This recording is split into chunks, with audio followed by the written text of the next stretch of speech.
Welcome to Blessing Today. Blessing today में आपका स्वागत है। Let us thank God for His faithfulness. परमेश्वर की विश्वास योग्यता के लिए उसे हमेशा धन्यवाद दें। His हमेशा mercies are new every morning. उसकी दया हर सुबह नई होती है। Even today, the Lord is going to do wonderful things in your life. आज भी परमेश्वर आपके लिए महान कार्य करेंगे। And I request all of you who are watching also to join in this mission. मैं सभी दर्शकों से ये निवेदन करता हूँ कि आप भी हमारे साथ इस मिशन के साथ जुड़ You can जाएं। become a sponsor or a partner. आप हमारे स्पॉन्सर या फिर पार्टनर बन सकते You हैं। can get the details from the screen or from the website. आप हमारी स्क्रीन से या फिर वेबसाइट से हमारी जानकारी पा सकते हैं। Let us praise and worship the Lord. आइए इस समय प्रभु की स्तुति आराधना करें।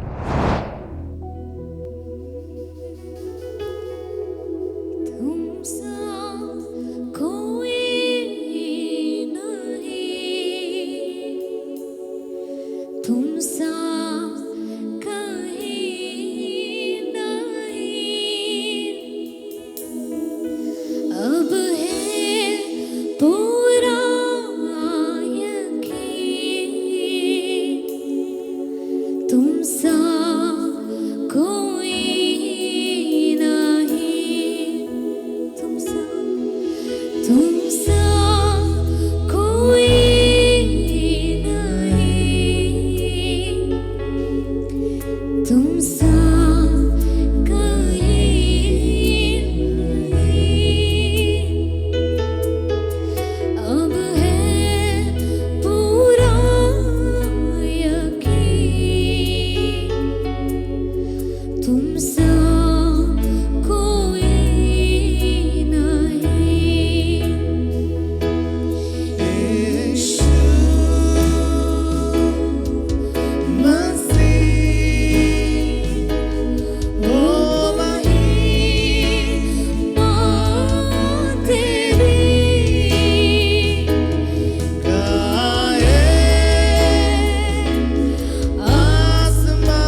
has a big family, परमेश्वर का एक बड़ा परिवार है and that is the biggest family.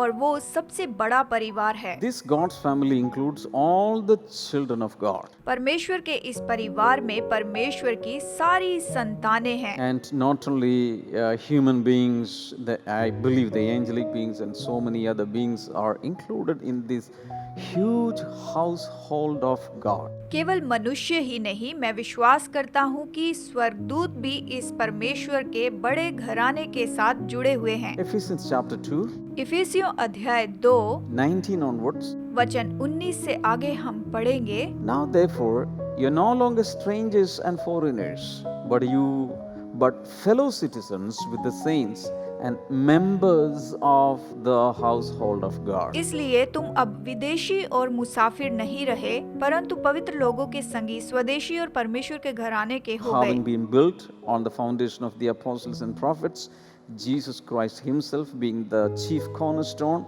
in whom the whole building being fitted together grows into a holy temple in the Lord, in whom you also are being built together for a dwelling place of God in the Spirit. और प्रेरितों और भविष्यद्वक्ताओं की नींव पर, जिसके कोने का पत्थर मसीह यीशु स्वयं ही है, बनाए गए हो, जिसमें सारी रचना एक साथ मिलकर प्रभु में एक मंदिर बन जाती है, जिसमें तुम भी आत्मा द्वारा परमेश्वर का निवास स्थान होने के लिए एक साथ बनाए जाते हो। वचन कहता है, Oh, this is a wonderful truth. ये तो सच में ही एक अद्भुत सत्य है। One exciting fact mentioned here is that we are no longer strangers and foreigners.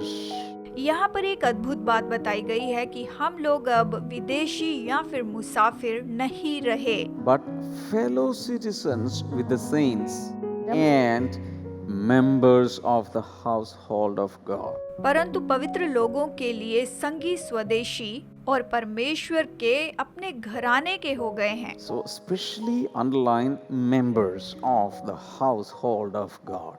यहाँ पर आप खास करके अंडरलाइन कीजिए, रेखांकित कीजिए, परमेश्वर के घराने के हो गए हैं। And I'm talking about God's family today. और आज हम यहाँ पर खास करके परमेश्वर के परिवार के बारे में देख रहे हैं। God is a जानते family हैं, man, परमेश्वर एक पारिवारिक व्यक्ति है and he has a family. और उसका एक परिवार है He is the father of the family. और वो परिवार का पिता है He has billions of children, और उसके करोड़ों करोड़ों बच्चे हैं। and we are members of God's family. और हम लोग परमेश्वर के परिवार के सदस्य हैं। And verse number 20, 21 and 22. These three verses are speaking about that spiritual family. वचन 20, 21 और 22 खास करके हमें यहाँ पर परमेश्वर के परिवार के बारे में बताते हैं। They are speaking about the church of Christ. ये मसीह की कलीसिया के बारे में बताते हैं। The church of Christ is compared to a building here, यहाँ पर मसीह की कलीसिया की तुलना एक बिल्डिंग से की गई है। and every building has a foundation. जैसे कि हम लोग देखते हैं कि हर एक बिल्डिंग की एक बुनियाद होती है। And here, for this spiritual building, the foundation stones are apostles and prophets, and Jesus Christ is the cornerstone. यहाँ पर हम खास रीति से देखते हैं कि इस आत्मिक बिल्डिंग के जो पत्थर हैं वो प्रेरित और भविष्यद्वक्ता हैं और यीशु मसीह स्वयं ही इस बिल्डिंग के सिरे के पत्थर हैं। And after the laying of the foundation, the other stones are built upon the foundation.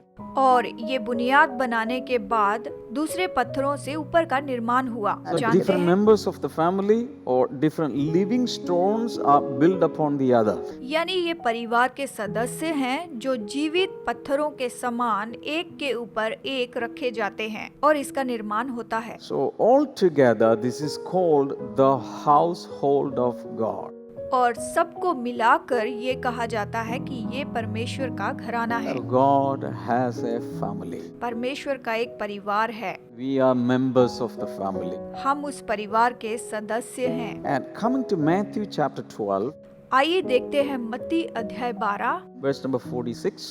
वचन नंबर 46 से देखेंगे। While Jesus was still talking to the crowd, his mother and brothers stood outside, wanting to talk to him. जब वो भीड़ से बातें कर ही रहा था तब उसकी माता और भाई बाहर खड़े थे और उससे बातें करना चाहते थे। What is happening here? Jesus started his public ministry when he was 30 years. देखिए क्या हो रहा है। यीशु ने 30 साल की उम्र में सेवकाई शुरू की। यहाँ So देखिए he was going from town to town, village to village. वो नगर से नगर, गांव से गांव जा रहा था इस सेवकाई को करने के लिए। देखिए On a particular day, he was ministering somewhere, एक दिन वो कहीं पर सेवा कर रहा था and there was a huge crowd thronging around the house. तो एक बहुत बड़ी भीड़ जो थी वो उस घर के पास जमा हो गई And Jesus' mother and brothers stood और outside. यीशु की माँ और उसके जो भाई थे वो बाहर खड़े थे। Not Jesus' father is present here. That means many theologians say that by that time Jesus' foster father had passed away. यहाँ पर हम देखते हैं कि यीशु के जो पिता थे वो खड़े नहीं हैं, क्योंकि बहुत से थियोलॉजियन कहते हैं कि उस समय तक उनके पिताजी की मृत्यु हो गई थी। So Jesus' mother and brothers were standing outside and they wanted to speak to Jesus. मतलब यीशु की माँ और भाई जो थे वो बाहर खड़े थे और वो यीशु से बात करना चाहते थे। Because they have one वो family. एक परिवार थे, Mother and the sons. मतलब माँ और बेटे थे। Jesus is the eldest son in the family. यीशु परिवार में सबसे बड़ा बेटा था And all these brothers are younger और ones. सब भाई छोटे थे, So mother and the sons, यानी माँ और बेटे थे। all of them are one family. ये सब एक परिवार से थे। Now the family, Jesus' family, or rather Jesus' biological family has now come to speak to him. अब यीशु का जो शारीरिक परिवार था वो वहाँ पर उससे बात करने के लिए आया था। If you connect the other gospels, narratives in the other gospels, you will understand that the purpose, the main purpose for which they came was to arrest him and take him back to their house because they thought that he had lost his mind. अब अगर आप उनका मकसद समझ सकें तो उनका मकसद ये था कि वो यीशु को ले जाकर अपने घर में रखें, क्योंकि वो समझते थे कि वो पागल हो गया है। So they wanted to take forcibly back to the family. वो उसे बलपूर्वक परिवार में वापस ले जाना चाहते थे। Verse number 47, someone told him, your mother and brothers are standing outside wanting to speak to you. He replied to him, who is my mother and who are my brothers? Pointing to his disciples, he said, here are my mother and my brothers. वचन 47, किसी ने उससे कहा, देख तेरी माता और तेरे भाई बाहर खड़े हैं और तुझसे बातें करना चाहते हैं। ये सुनकर उसने कहने वाले को उत्तर दिया, कौन है मेरी माता और कौन है मेरे भाई? ऐसा यहाँ पर वचन में हम पढ़ सकते हैं और देख सकते हैं। Verse number 54, whoever does the will of my Father in heaven is my brother and sister and mother. वचन 50, क्योंकि जो कोई मेरे स्वर्गीय पिता की इच्छा पर चले वही मेरा भाई और मेरी बहन और मेरी माता है। देखिए So what is happening यहाँ here? क्या हो रहा है। Biological family is standing outside the house. उसका जो अपना शारीरिक परिवार था वो वहाँ बाहर खड़ा हुआ था And the spiritual family is inside the और house. जो आत्मिक परिवार था वो भीतर था। And Jesus is saying, who are my real mother, brother and sisters? और यीशु यहाँ पर कहता है कि कौन मेरे सच्चे भाई बहन और माता है। And then he pointed to his 12 disciples उसने अपने 12 चेलों की ओर ऐसे उंगली उठाई and he said, they are my mother and my brothers, because whoever does the will of my Father in heaven is my brother and sister and my और mother. कहा कि यही तो मेरे भाई बहन और माता हैं, क्योंकि जो कोई भी मेरे स्वर्गीय पिता की इच्छा पूरी करता है या उस पर चलता है वही मेरे भाई बहन और मेरी माता है। इस प्रकार से यीशु ने वहाँ पर उत्तर दिया, ऐसा हम देखते हैं। So understand one thing, we all have a biological family. At the same time, we should have a spiritual family. इस बात को यहाँ पर समझिए कि हम सबका शारीरिक परिवार है, लेकिन इसके साथ ही हमारा आत्मिक परिवार हो। Always remember, the spiritual family is more important than the earthly family. हमेशा याद रखिए कि आत्मिक परिवार पृथ्वी के परिवार से ज्यादा महत्वपूर्ण है। Coming to Ephesians chapter 3, आइए अब देखते हैं इफिसियों अध्याय 3 से 14 and 15. वचन नंबर 14 और 15 हम यहाँ पर पढ़ेंगे। For this reason I kneel before the Father, from whom every family in heaven and on earth derives its name. मैं इसी कारण उस पिता के सामने घुटने टेकता हूँ जिससे स्वर्ग और पृथ्वी पर हर एक घराने का नाम रखा जाता है। ऐसा कहता है। Family in Greek here is father. Greek में जो परिवार है उसे यहाँ पर कहा जाता है पिता। ऐसा हम देखते हैं, Or fatherhood. या फिर कह सकते हैं पितृत्व। So this verse clearly says that there are families in ये heaven वचन हमें स्पष्टता से बताता है कि स्वर्ग में परिवार है and there are families on और earth. पृथ्वी पर भी परिवार हैं। God's family is spread across the heaven and the earth. परमेश्वर का पूरा परिवार पूरे स्वर्ग में और पृथ्वी पर फैला हुआ है। Listen to this very carefully. आप इसे ध्यान से सुनिए। God has a family. परमेश्वर का परिवार है, God's family is very big. उसका परिवार बहुत बड़ा है। One part of the family of God is in heaven, परमेश्वर के परिवार का एक भाग स्वर्ग में है, and the second part of God's family is on earth. परमेश्वर के परिवार का दूसरा भाग पृथ्वी पर है। Who are the part of the family in तो heaven? जो स्वर्ग का परिवार है, हम देख सकते हैं कि उसमें कौन कौन है, The former generations. यानी हमारे पहले की पीढ़ी। They served God, they believed God, they lived as children of God, and they are gone from here. उन्होंने प्रभु पर विश्वास किया, उसकी सेवा की और उसके लिए काम किया और फिर यहाँ से चले गए। And now we are still on अब earth. हम इस समय पृथ्वी पर हैं। We are the visible part of the family. हम परिवार के देखे जाने वाले भाग हैं, यानी दृश्य भाग हैं। Invisible part of God's family is in heaven. परमेश्वर के परिवार का अदृश्य भाग स्वर्ग में है।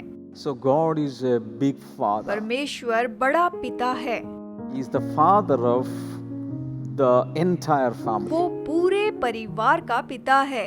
And the good news is that one day both the part of these families are going to join together. They are going to have a reunion. और अच्छी खबर ये है कि एक दिन ये दोनों परिवार जुड़ जाएंगे और बहुत आनंद मनाएंगे। If you think that you have lost your father or mother or spouse who were in the Lord, you will meet them definitely in heaven. जो लोग अपने माता पिता या फिर अपने जीवन साथी को प्रभु में खो चुके हैं, तो आप उन्हें एक दिन स्वर्ग में जरूर मिलेंगे। 1 Timothy chapter 3 and verse number 15. पहला तिमुथियुस अध्याय 3 वचन नंबर 15 हम यहाँ पढ़ेंगे।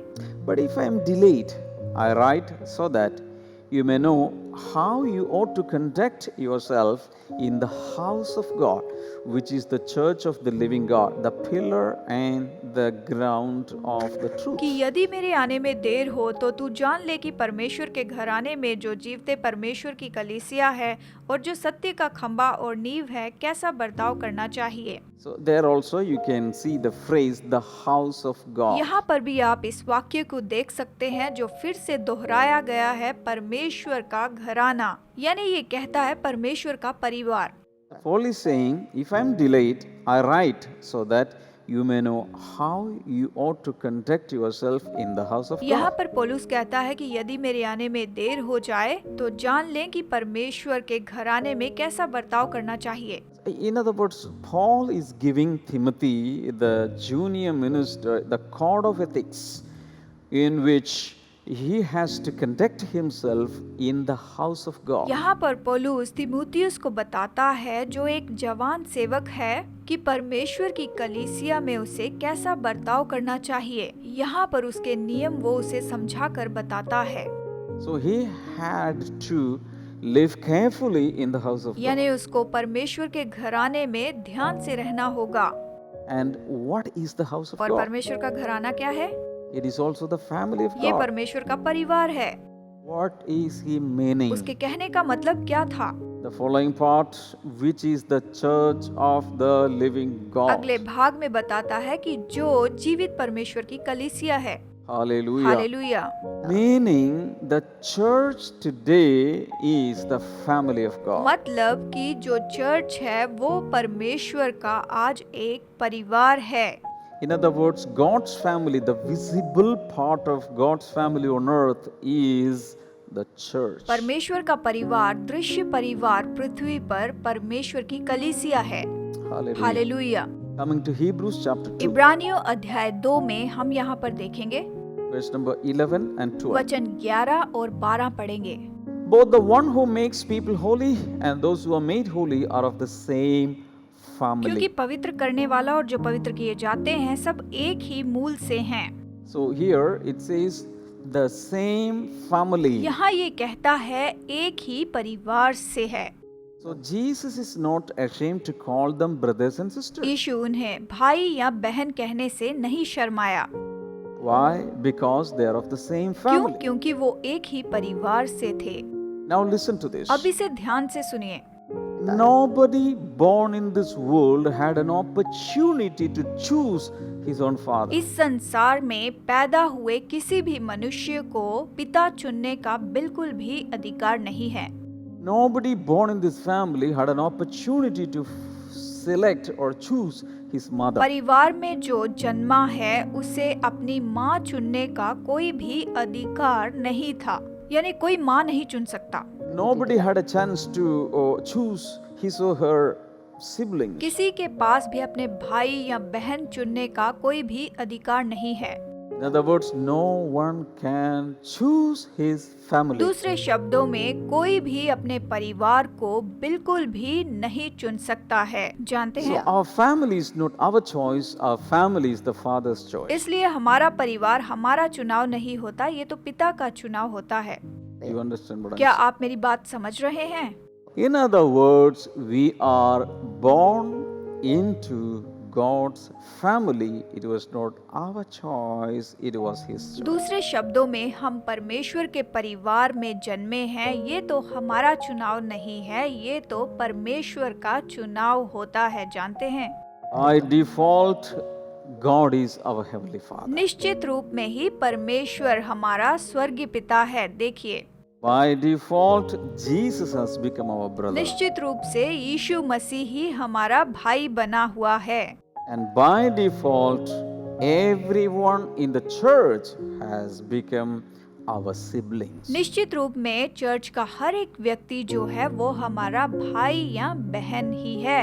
Isn't that wonderful? क्या ये अद्भुत नहीं है? जानते हैं, Family is not our choice, it is his choice. परिवार हमारा चुनाव नहीं है, ये तो उसका चुनाव है। God has a family. परमेश्वर का एक परिवार है, That is the biggest वो family. सबसे बड़ा परिवार है। And part of that family is now in heaven. इस परिवार का एक भाग स्वर्ग में है, And the visible part of that family is on उस earth. परिवार का दृश्य भाग पृथ्वी पर है। We are a part of God's हम family. परमेश्वर के परिवार के भाग हैं And right now we are a part of his visible family, visible part which is on हम earth. उस परिवार के दृश्य भाग हैं जो इस पृथ्वी पर है, इस समय इस पृथ्वी पर। Hallelujah. Hallelujah! Isn't that wonderful? क्या ये अद्भुत नहीं है? Let us praise God for his choice. परमेश्वर के इस चुनाव के लिए हम उसकी स्तुति करते हैं। He chose us in him. उसने हमें उसमें चुना है And we are members of his और household. हम लोग उस परिवार के सदस्य बन गए हैं, भागी बन गए हैं। Father, we thank you for choosing us, oh Father, to be members of your family. पिता, हम धन्यवाद देते हैं कि अपने परिवार के रूप में आपने हमें चुना है। Jesus' यीशु name. के नाम में Amen. आमीन। God bless you आप all. सबको परमेश्वर आशीष दे। Bye-bye. कोई